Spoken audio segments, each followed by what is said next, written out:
So இப்படிலாம் நம்ம fans ID பசங்கங்கெல்லாம் ஆக்சுவலாக ரொம்ப சப்போர்ட் பண்ணுவாங்க. இப்போ இல்லை, எப்போவுமே வந்து ரொம்ப ரொம்ப சப்போர்ட் பண்ணிட்டு இருப்பாங்க. சின்ன சின்ன ஐடி தான் எங்களுக்கு எல்லாத்துமே ரொம்ப ரொம்ப ரொம்ப ரொம்ப பொறுமையாக இருந்து எடிட் பண்ணி அதெல்லாமே வெளியில் கொண்டு வருவாங்க. ஸோ ஒரு 2 மந்த் இருக்கும்.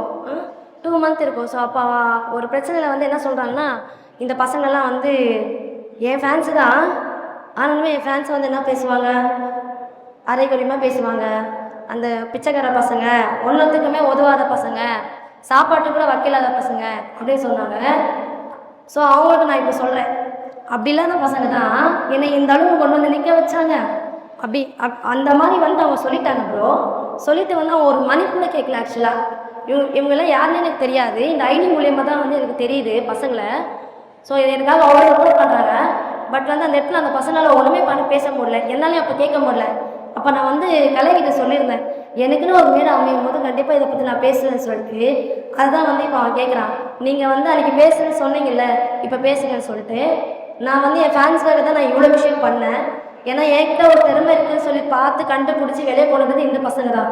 என் பசங்க கொண்டு வந்துடுங்க. ஸோ என் பசங்க வச்சு தான் நான் இன்றைக்கி வரைக்கும் நல்லா இருக்கேன். இவங்களால தான் நான் இங்கே மேலே வரேன். ஸோ அதனால் வந்து இவங்க எல்லாருக்கும் வந்து நான் தேங்க் பண்ணுறேன். ஆக்சுவலாக என் ஃபேன்ஸ் நான் யாருக்கும் விட்டு கொடுத்தா இல்லை. ஸோ சொன்னாங்க, நிறைய பேர் என்னென்னமோ சொன்னாங்க, பேசுனாங்க. ஸோ அதனால் நான் இங்கே நிற்க வச்சிட்டேன். எனக்கு ரொம்ப பெருமையாக இருக்குது. தேங்க்யூ.